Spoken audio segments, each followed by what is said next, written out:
oyster shells into Charlotte Harbor today to help boost water quality and help our fish and anglers. They dumped 500,000 tons of oyster shells into the ocean off the Florida coast. No blueprint, no guarantee.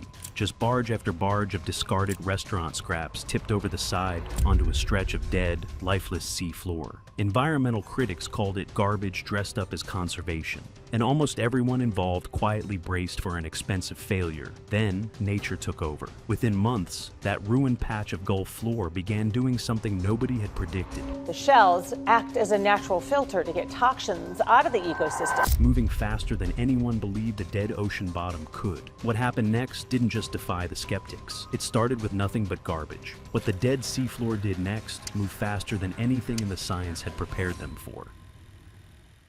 A desperate gamble.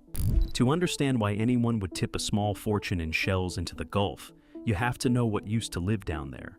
The waters off Florida's Big Bend once held some of the largest oyster reefs in the Gulf.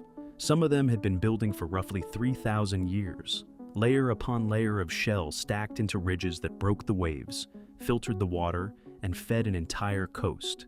And in less than 3 human generations, most of it was gone. University of Florida researchers documented the region's reef systems collapsing by nearly 90%, a staggering loss driven by overharvesting, pollution, coastal development, and a slow starving of the freshwater flow the reefs depended on. For the fishing families who had worked those grounds their whole lives, it was a quiet catastrophe unfolding just beneath the surface. There was a crueler mechanism underneath the decline. These reefs depend on a steady push of fresh water from inland rivers, which keeps the salinity low enough to hold back the marine predators and diseases that feast on oysters in saltier water. As upstream demand for water grew and droughts stretched longer, less fresh water reached the coast. The salinity crept up. Predators and parasites moved in. And as the reefs themselves thinned out, they lost their own ability to pool fresh water against the shore, which raised the salinity further and sped up the collapse. It was a downward spiral, feeding on itself, and harvesting the last shells for market only pulled the floor out faster. The idea that eventually took shape sounded almost too crude to take seriously. Collect the discarded shells piling up behind restaurants and seafood houses. Haul them to the coast. Put them back into the water where the reefs used to be, and see whether anything would grow. Shells were headed to landfills by the ton regardless. If there was even a chance they could serve as the foundation for a broken reef, the logic went, the gamble was worth taking. The backlash was immediate. Environmental groups warned the shells would smother whatever fragile life still clung to the soft, sandy bottom.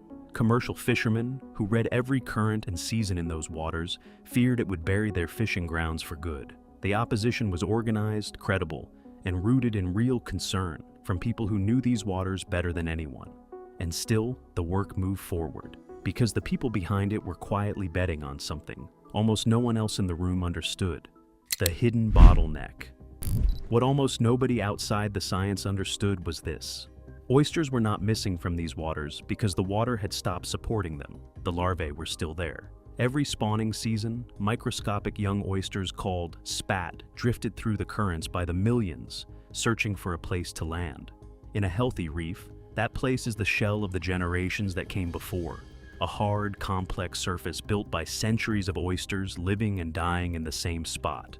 But the reefs had been stripped down to bare mud. When people harvested the oysters, they also removed the very substrate the next generation needed to survive. The spat were still drifting, still ready to settle, but they were arriving to a seafloor with nothing to hold on to. Sand cannot anchor an oyster. Without a hard surface, the larvae simply drift until they die. The reproductive cycle had not been poisoned. It had been broken at a single mechanical point. There was nowhere to land, and that quietly changes everything about the fix. The Gulf did not need to be seeded with new oysters. It did not need to be engineered back to health from scratch. It needed one thing, and one thing only: structure. Give the water a hard surface in the right place, and the oysters that were already there, already spawning, already searching, would do the rest themselves. The shells were not a symbolic gesture. They were the missing floor beneath a house that was otherwise ready to be rebuilt. If you are the kind of person who finds it strangely hopeful that a broken system can be sitting there, fully loaded, waiting on a single missing piece, then consider subscribing, because this channel exists for exactly these stories of the natural world, quietly putting itself back together. Now, back down to the seafloor, where the first thing to arrive was not an oyster at all. The invisible builders. The first colonizers were not fish, and they were not oysters. They were invisible. Within days of the shells settling onto the bottom, bacteria began spreading across the calcium carbonate surfaces, laying down thin living films, structured microscopic carpets that turn an inert shell into working habitat. These were not random smears of microbe. They were the foundation layer, the first tenants in a building that everything else would later move into. The shells themselves were doing something quietly remarkable. Oyster shell is built largely from calcium carbonate, which dissolves slowly in seawater. As it dissolved, it released calcium into the water right at the shell's surface, creating tiny pockets of chemistry that calcifying creatures need in order to attach and grow. Barnacles, small tube worms, and young oysters all require a very specific chemical welcome before they will commit to a surface. And the shells were, in effect, rolling out that welcome for the organisms that would eventually cover them. Then came the algae, microscopic diatoms settling into the films and laying down the base of a food web. Grazing creatures arrived to eat the algae. Those grazers drew the first small fish. Each stage fed directly into the next, a self-reinforcing chain assembling itself in the dark out of discarded seafood scraps. To a diver passing overhead in those early months, it all looked like failure, a heap of gray shells slowly going dull on a flat bottom. But the scaffolding of an entire ecosystem was already locking into place, one invisible layer at a time. Bare sand, remember, could never have done any of this. It offers no grip, no chemistry, no complexity, and that is exactly why the Gulf floor had been stuck for so long. The shells broke the deadlock, and the moment that lock gave way, the creatures everyone was actually waiting for could finally begin to arrive. When oysters return, with the surface in place, the oysters came back on their own. The drifting spat finally had somewhere to land, and they landed in force. On the shell mounds, young oysters attached and began to grow, densely, in a place that had held almost none for years. Within a couple of seasons, those juveniles matured into breeding adults, and they did what oysters do. They spawned, sending a fresh cloud of larvae into the current. That next generation settled on top of the structure their parents had built, and the reef began to climb and spread. The people behind the effort had learned something important from earlier trials. A random heap of material is not the same as a reef, so the mounds were built deliberately to match the height of nearby healthy reefs and to carry the same rough, uneven complexity. A mix of larger and smaller pieces that gives larvae countless nooks to settle into, and gives the whole structure the shape of the living reefs it was meant to replace. That care mattered. Build the surface at the wrong height, or too smooth and simple, and the recovery stalls. Build it to mimic what nature already made in that water, and the oysters treat it as home. This is the moment the project stopped being a human effort and became a living thing. People had supplied the starting conditions. From there, the reef was building itself.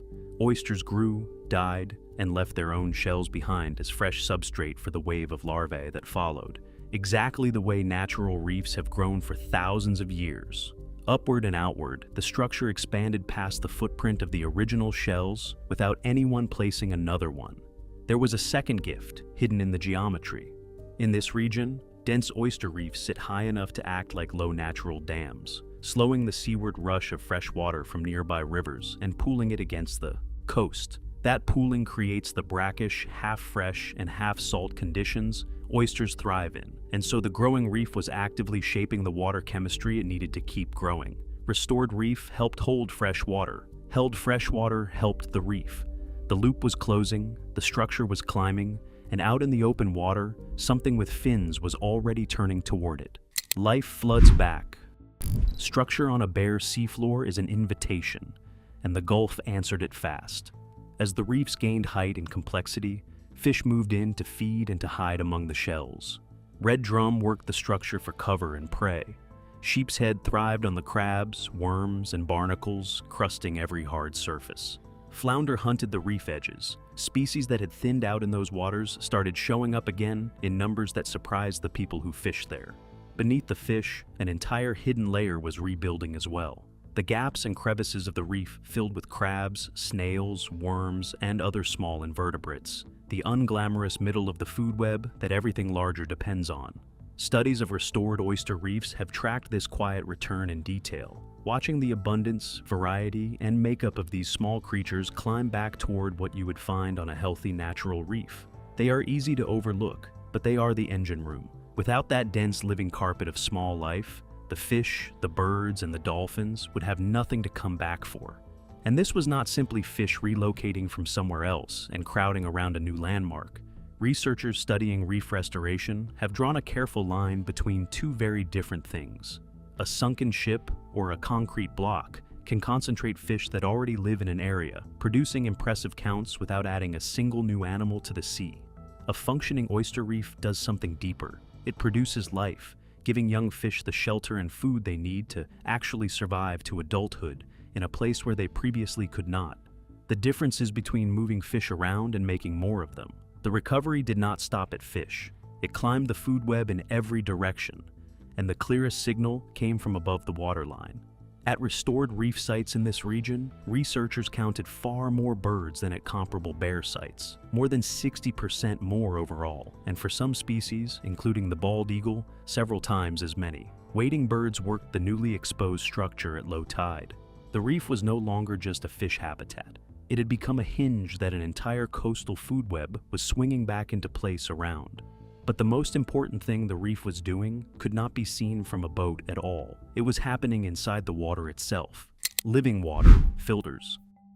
A single adult oyster pumps somewhere between 30 and 50 gallons of seawater through its body every day, straining out suspended particles, excess nutrients, and algae as it feeds. Multiply that by the hundreds of thousands of oysters now living across a restored reef, and the reef becomes an enormous silent filtration engine. No pumps, no power, no maintenance crew. Nature had quietly built an industrial water treatment plant out of restaurant garbage. And this is not some minor perk. On the Gulf Coast, nutrient pollution has been the defining problem for decades. Nitrogen and phosphorus from farms and development pour into coastal waters and feed harmful algae blooms that cloud the water, choke out marine life, and sometimes trigger mass fish die-offs. Oysters attack that problem at its root, pulling excess nutrients and algae straight out of the water column as they feed. Clearer water sets off a chain reaction of its own. When more sunlight reaches the bottom, seagrass, a critical nursery for young fish, manatees, and sea turtles, can grow back into areas that had been too murky to support it, and seagrass returns the favor. Its roots trap sediment and steady the bottom, which clears the water further, which lets even more seagrass grow. One recovery quietly triggers the next, radiating outward far beyond the shells themselves. Spread across years and acres, the value of that free filtration runs well into the millions of dollars, delivered by the reef at no charge. People who spent time on that water noticed the change with their own eyes. Bottoms that had been murky for years began to clear. Grass beds crept back into flats that had gone bare. The reef was not an abstraction on a monitoring spreadsheet. It was a visible shift in the color and the life of the water, the kind of thing a person who had fished a place for decades would notice and remember. And then, before anyone could call the experiment a success, the reef ran into the one force that decides what survives on this coast. Tested by storms. A reef like this eventually faces a test no engineer schedules, and that test is a hurricane. When a major storm drives its surge and waves toward the coast, the difference between a hardened shoreline and a living one becomes brutally clear. A seawall meets that energy head-on, and concrete cracks, steel corrodes, and rock armor shifts and fails over time. An oyster reef does something smarter. Its dense, irregular, three-dimensional surface breaks up incoming waves and bleeds off their energy before they reach the shore at full force. Friction, turbulence, momentum torn apart. Study after study of oyster reefs along storm-battered coasts has found that the shorelines behind them lose noticeably less ground to erosion. But a living breakwater does something steel and concrete never can. It repairs itself. A seawall only degrades from the day it is poured. A reef responds to a beating by triggering fresh larval settlement, and each new generation adds height and structure. Storm damage becomes, in a strange way, an invitation to grow. The barrier can come out of a hurricane not weaker but stronger, and it does it without a repair crew and without a new line in anyone's budget. That combination, protection that heals and compounds over time, built from a waste product, is why the idea did not stay in one Florida estuary. Shell recycling and reef building programs modeled on the same principle have spread along the Gulf and beyond. From neighboring states to the Billion Oyster Project, rebuilding reefs in the badly degraded waters of New York Harbor. Coastal engineers and conservation groups far from Florida have studied how a pile of discarded shells managed to outperform concrete and steel. But the strangest chapter of this whole story was not the storm, or the fish, or the birds. It was what the reef did the moment every last human walked away. Still growing. The deliberate work of placing shells ended. The reef did not. In the years that followed, the oldest restored sites kept expanding on their own, driven entirely by the oyster's own cycle of settle, grow, spawn, and die. Each generation left its shells for the next. The footprint widened, the structure climbed. What began as loose, ugly mounds of calcium carbonate matured into architecturally complex reef, with ledges, overhangs, sheltered gaps, and dozens of tiny habitats stacked into a single ridge, each one occupied by something different. Crabs, small fish, and countless invertebrates lived side by side in a structure no one designed. And the benefits kept compounding in every direction at once. More oysters meant more water filtered. Cleaner water meant more seagrass. More structure meant more shelter, more fish, more birds, more turtles working the edges. The reef even locked away carbon in its shells and sediment, turning an ecological project into a small climate, one almost by accident. Every strand reinforced the others. The system did not simply recover. It became more complex, more stable, and more resilient with every passing season. What makes all of this land so hard is the price tag, or rather the lack of one. Conventional shoreline armoring runs into the hundreds of thousands or millions of dollars per mile, and it only ever gets weaker from the day it goes in. A reef built from a waste product delivers water filtration, storm protection, fish, and wildlife at a fraction of that cost, and then improves itself for free, year after year, long after the last invoice is paid. For coastal towns bracing for stronger storms and rising seas on tight budgets, that math is almost hard to believe. That is the quiet, radical lesson buried in all those discarded shells. Sometimes a wrecked ecosystem is not truly dead. Sometimes it is simply waiting, fully loaded and ready to spring back for one missing piece. And the piece it was waiting for had been sitting in a landfill the entire time.